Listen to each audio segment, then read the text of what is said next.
stories that are attached to it. And I know we can all think back to the shows that we've been a part of in putting on, especially the weekend of, and have stories to tell about it.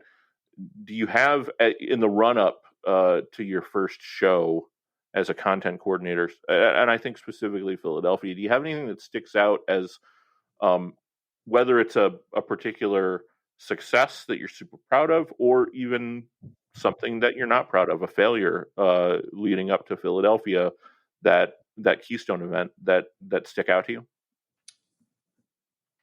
Truthfully, I don't remember a lot about Keystone.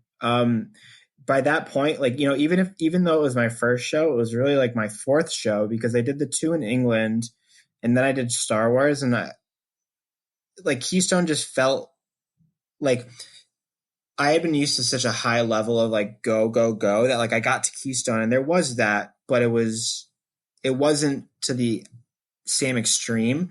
So I was actually felt this really nice sense of calm. I think there was really only one mistake. I double booked a panel room for something, and that was at the end of the day on Sunday. So it didn't really make too much of a difference, because a lot of those panels were under attended anyway. So it kind of worked in my favor. But ultimately, I think in terms of moments I'm proud of, I think you probably already are going to know what I'm going to say for this, but it's really the stuff I've done with booking concerts, mostly because it was kind of like this satisfaction of my younger self being like, wow, like, you did this on like a way bigger level than you ever thought you would. We've alluded to it a couple of times, but at C2E2, I booked Henry Rollins, who's been one of my heroes for forever. He's a hardcore legend, and I got to spend hours with him. And everyone in the staff laughed because they saw how nervous I was and pretending like I wasn't extremely excited. And I kept it together for almost the entire time until the very end. And then, in addition to that, I drove this whole large campaign with Coheed and Cambria. And, I booked a concert in Times Square for this. I booked an album release concert for a Grammy nominated band in Times Square and sold it out. That's something I never thought I would do. And it was this really crazy level of like full circleness of thinking about myself. And like the first show I booked, I couldn't even go to because I was grounded. And then now here I am literally booking a humongous band. Yeah, I remember the run up to that New York Comic Con show with Coheed and Cambria, and the kind of, I liken it. I didn't really understand the kind of look on your face the whole way until Chris and I were able to do what we did in Chicago. But it's, and I'm sure we'll talk about that on another episode, so stay tuned. But it's creating something that is so far beyond what you imagine your scope is. Yes, is incredibly rewarding. Yes, but it's almost it's existential. It makes you wonder how much potential you actually do have. If you're able to pull this off, then what else can you possibly do? And I think that's kind of the beautiful thing about what we do for a living. And in COVID times, it's a little bit more difficult to talk about because we're not doing any of that stuff right now. But it feels very much like anything is possible when you hit what you imagine is the pinnacle of what you're capable of, because it not only makes you feel small because you've accomplished this giant thing, but it makes you feel 10 feet tall at the same time, if that makes any sense at all. So I guess the question that I have as a follow-up, what's it like now for you, where I'm struggling myself with not being able to do what we do. What's it like for you in that there aren't live shows, we're not putting on conventions right now? Is there part of you that is seeking that sort of creation in other places? Yes.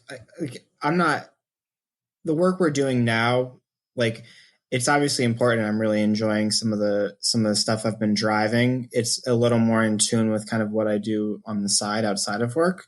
But I think, I've always had that need for some sort of creation. And, um, I've been in bands my entire life. I've been doing this.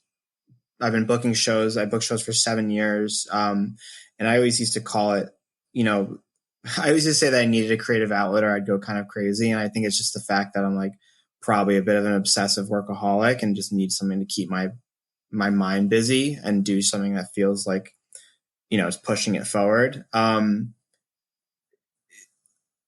found that creative outlet other places. Backtracking real quick, I think the best part about this pandemic, at least for myself and, maybe our company as a whole, is I've found a lot better work-life balance, which I don't think existed prior. It's really helped in making myself feel a lot more emotionally uninvested from the job. I've pretty much shut my laptop at 5 o'clock for the past year and have not thought about work until I have to go back into it, which is a great feeling. And it's something, I dearly love my job, but I'm glad that I can keep them separate and I don't have to feel like, I never wanted to feel like my job was my life. And it finally feels like for the first time in 4 years where that isn't the case. So I've been really grateful for that. But, in terms of a creative outlet, I think that's probably where Strangers came from. Strangers is a magazine I do. Is I just needed something to keep myself busy that felt like I was doing something on my own, which is something I'd always done, whether it was not on my own with bands, but, just something in my free time to kind of make my free time feel more structured. It's like you're doing the segues for me here. I I'm love good that. at it. Shifting away a bit from the initiative, but, obviously one thing leads to another. One of the other things, I guess I should say, that Eddie does really well, he is an entrepreneur to his bones. I mean, if at 15 and a half, he's booking live concerts in the hills of Connecticut. Are there hills in Connecticut? There are. Yeah, I live. Plenty of them. Then, he's an entrepreneur at heart. Booking shows was just the start. Strangers is where we are now. For the uninitiated, talk about Strangers. What is Strangers? Sure. So Strangers is a comic book fanzine that started in February 2020. We are quickly coming up on the 1 year anniversary, which is Valentine's Day. The tagline for it was a celebration of the forgotten and overlooked. For those that don't know what a fanzine is, it's basically a magazine that was created out of fan culture. Comic books have had a long history of it. Punk and hardcore music have had an extremely long history of it, which is where I first kind of came to interest with it. And I'd always wanted to do one ever since I was involved with music, but had no design skills. And then, one of the things that I said I learned at Reed was how to use these design programs.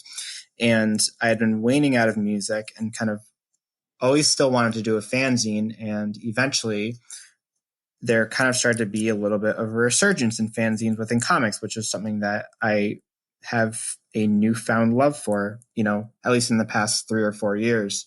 So the angle I took was the celebration of the forgotten and overlooked. I wanted to focus on artists that, maybe kind of got forgotten with time or that were just rather underrated in the grand scheme of things. I wasn't interested in talking about the Marvels and the DCs of the world. I was more interested in, abandoned publishers and, books that you'd find in a dollar bin. And eventually that led into my involvement in the small press scene, which, in speaking kind of in the same breath of forgotten and overlooked, like a lot of these small press people are better than most people working at DC and Marvel, and they're 10 times as interesting in what they're putting out.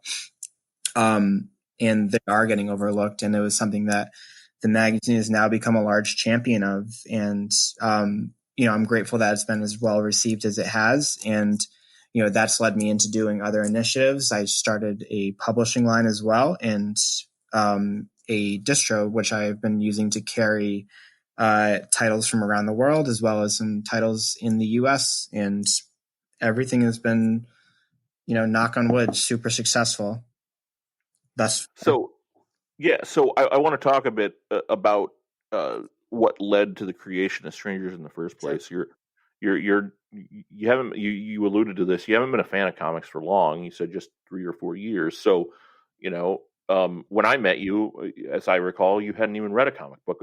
Maybe you've read one or two, but nothing quite as deep as some of the things that we. I'm going to edit. Sorry, I got distracted. I'm adding a timeline footnote. Get rid of this, I said. All right, 3, 2. I want to talk a little bit about what led to Strangers. You haven't been a fan of comics for long. You alluded to that. Only 3 or 4 years. So, when we met, I don't think you had read very many comics at all. So, when you started reading comics more and more and more, why drawn to the obscure stuff specifically? Is that just the hardcore kid in you? What is it about that obscure stuff that spoke to you specifically, as opposed to just being a huge Superman fan? Like you said, I'd only been reading them before. When we did meet, I had not read a comic. It wasn't until, or maybe I had, but it wasn't until, a trip where we went to a comic book shop in Chicago. And I was like, you know what, like, this is my job now. I should maybe get a better understanding of this. And at the time I was really into X-Files. So I asked one of our old coworkers, I was like, hey, what's the comic about that's very X-Files focused? And he handed me, I think it was Letter 44. And that was really the first comic I ever read. Prior to that, I had picked up a couple things in New York that were recommended for me. I think I picked up like the first 2 volumes of Saga, and those sat on my shelf forever. But I had always been a fan of Batman, like from the movies and television show. I was right in that wheelhouse of the animated show. So, my first love was reading my first love in comics was reading Batman stories and reading crime stories in general. And, I started to kind of go down this rabbit hole of like, what were the most interesting crime comics? And, that brings you into pulp comics, and that brings you into European comics, and that brings you into kind of indie and underground stuff. And I have this kind of issue, maybe not an issue because it's helped me out, but like usually if I'm like interested in something, I'll just try and find like everything I can on this one subject. So like, I decided that I was like, I decided like, hey, like, I like this crime comic, so I'm going to find all these crime comics. And then I was like, I like 90s alternative stuff. So I wanted to like dig in and started picking up Klaus and Peter Bagg and, Julie Doucette and Chester Brown, and just kind of like, I grab everything that I can of what I'm interested in. So, it was only natural that after I tired it out, the Marvels and the DCs of the world, and read more Batman stories than I could ever imagine reading, that was the next step, was kind of everything else. And I feel like comics is a bit of an iceberg where like, the big two do take up the majority of comics that are at least sold, but there's a world out there of just things that completely got forgotten. And, there's more dollar bins at a comic book store than you could ever imagine. And within them is just stuff you've really never heard about, and for most of the time, good reason.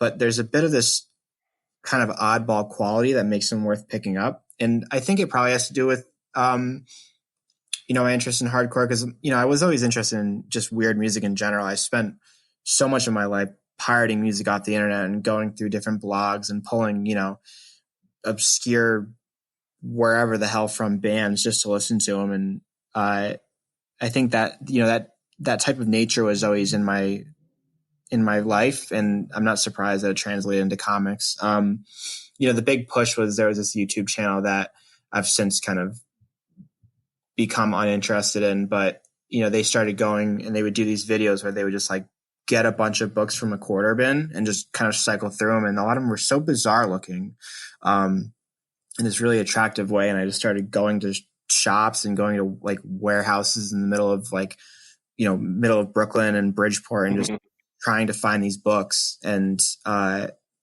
that's really what led to Strangers too. I was like, I want to talk about these. Like, these are so strange that I want to, like, you know,